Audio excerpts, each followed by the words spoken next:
Welcome back, guys. Automotive Inc. here. So, wanted to cover something that is going to probably burn some people's biscuits, but it's going to be information that you guys all need to know. Recently, a lot of people have said that they would not be interested in anything coming to the channel that wasn't American made.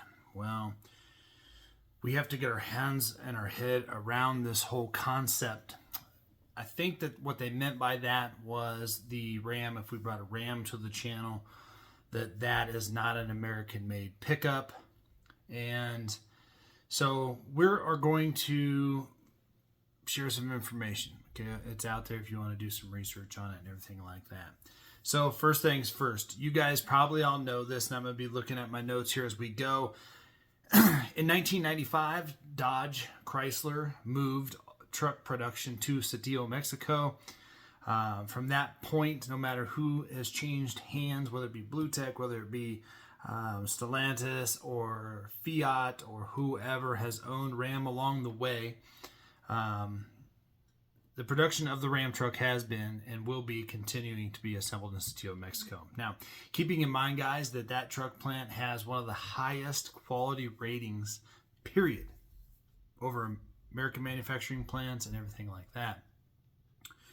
But if we bounce around to other things, like I said, if we move around amongst everything, a lot of these manufacturers carry over tons of parts. If we all even go back to where the semiconductor issue wasn't in this country either. We should all know that most of the vehicles rolling down the road today are carrying parts from many other countries. And it's funny because the Ram truck itself, again, is produced and assembled in Saltillo, Mexico. They've had the highest quality rating for almost a decade and a half in regards to how they do quality. They use world-class manufacturing techniques, which produces little waste. They actually have a positive impact on their locals around them. They actually produce water for the towns around them. In addition to that, they employ a lot of people hardworking people down there that actually probably have a lot of pride in their work. Just to put it in comparison, the UAW is fighting for pay raises anywhere between the manufacturers, anywhere between 20 and 40%. Keeping in mind that most of these people make $30 plus an hour, so you can do the math on what 20 or 40% of that pay is. The workers down in Saltillo make around $5, a little bit plus that. So at the end of the day, I would have to say to have that kind of pride in your vehicle, and I'm not saying they don't have some jalopies, all manufacturers do. Yes, you are correct. The actual Dodge Ram is not made there. However, the Cummins engine is made in Columbus, Indiana. So, but parts of that engine might be coming from China, might be coming from Mexico. I don't know, maybe even coming from Canada. But yes, Dodge Ram is not made all in America. Now I think you guys all know we got to move over to Chevy, right? Chevy is an American-made pickup. In its entirety, it's not. All right. A few years ago, they actually dumped a ton of money into the Oshawa plant in Ontario, Canada. Somebody did catch down one of the door sill stickers I was looking at and say, did I just see Canada on that truck? They did. Most certainly did. Now, so again, we have American-made truck, right? Made in Ontario, Canada, carrying American pieces, Mexico pieces, China pieces, again, semiconductors and everything like that. So you're going to say, oh, well, okay. Well, I'm going to say this wrong, Tonawanda engine plant in Buffalo is where the 6.6 liter V8 gasoline engine is made, and then the actual Duramax is made in Moraine, Ohio. Now that is going to be the actual Duramax plant that manufactures the Duramax for both the GMC Sierra and the Chevy Silverado. Again, as far as I'm concerned, Ram's an American-made truck. It's an American heritage. Chevy is an American-made truck, but it's not all made here, guys. And I know that that's probably going to, upset some people and whatnot, but it really shouldn't take away from it. There's a lot of people in Flint, Michigan assembling, Fords and Chevys and stuff that have a lot of pride in their work, just like the people down in Saltillo. People in Canada have pride in their work.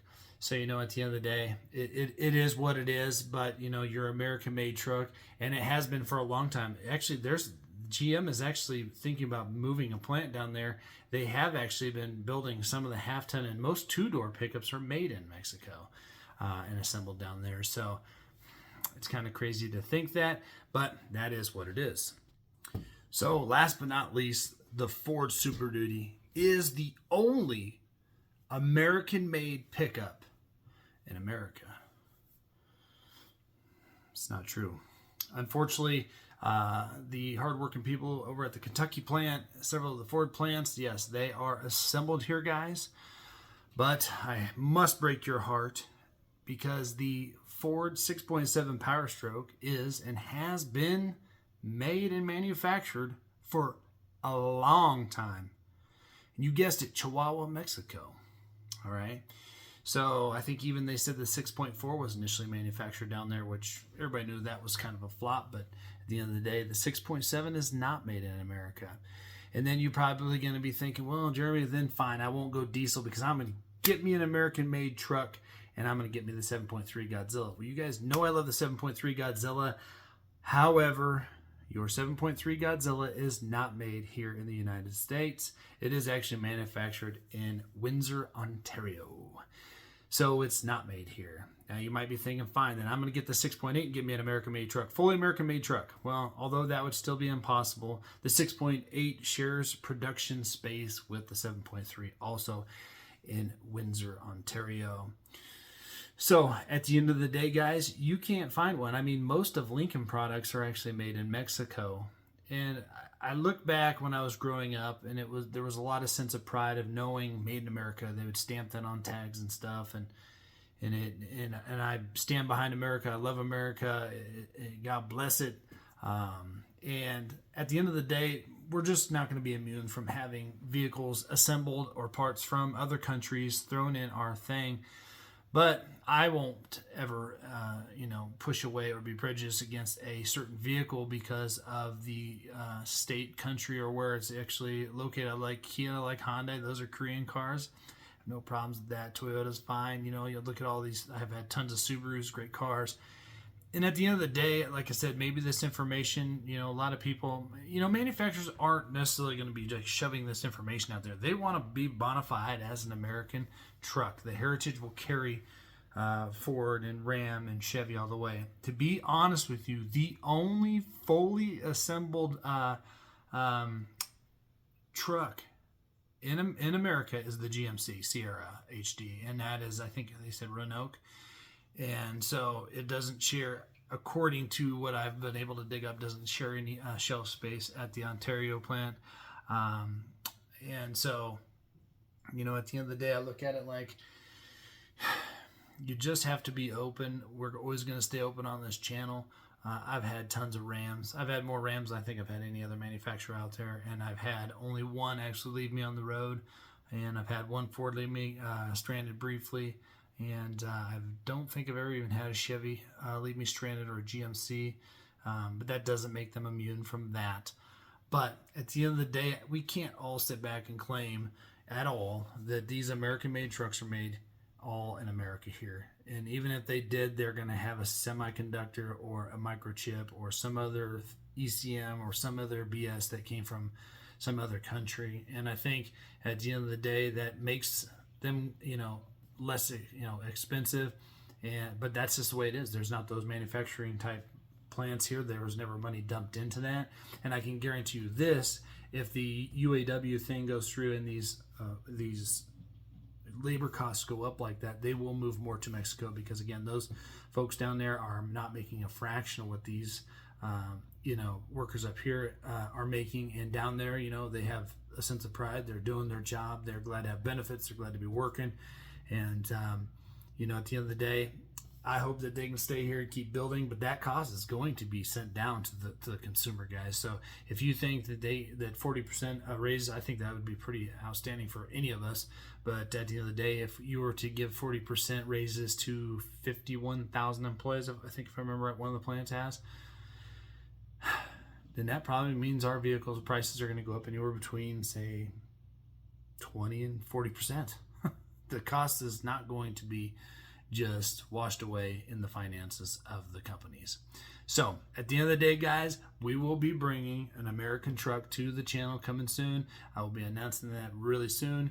But I just wanted to go over that briefly with you because I know a lot of people, I don't want people to just run from the channel because they're like, nope, he did this, or this. You guys already saw the video this morning. We're not bringing it forward right now. We ordered a 24. It will be, Lord only knows when it'll be here. At the end of the day, though, whether it's a GMC, whether it's a Chevy, or the Mexico-made Ram, it's going to be something that we can learn from, gain profit, profit of information in our heads from it, and actually just kind of put in the back of our mind that keep in mind that everybody that's manufacturing these things, I think, is trying to make a good product. However, some people are making more producing those vehicles than others, and but we're gonna have a lot of fun with it no matter what we bring. But guys, that is who's made in America and who is not. Down there is the subscribe button. Smash that, hit the like button for me so you can keep up on great content that's coming, and we'll see you on the next one.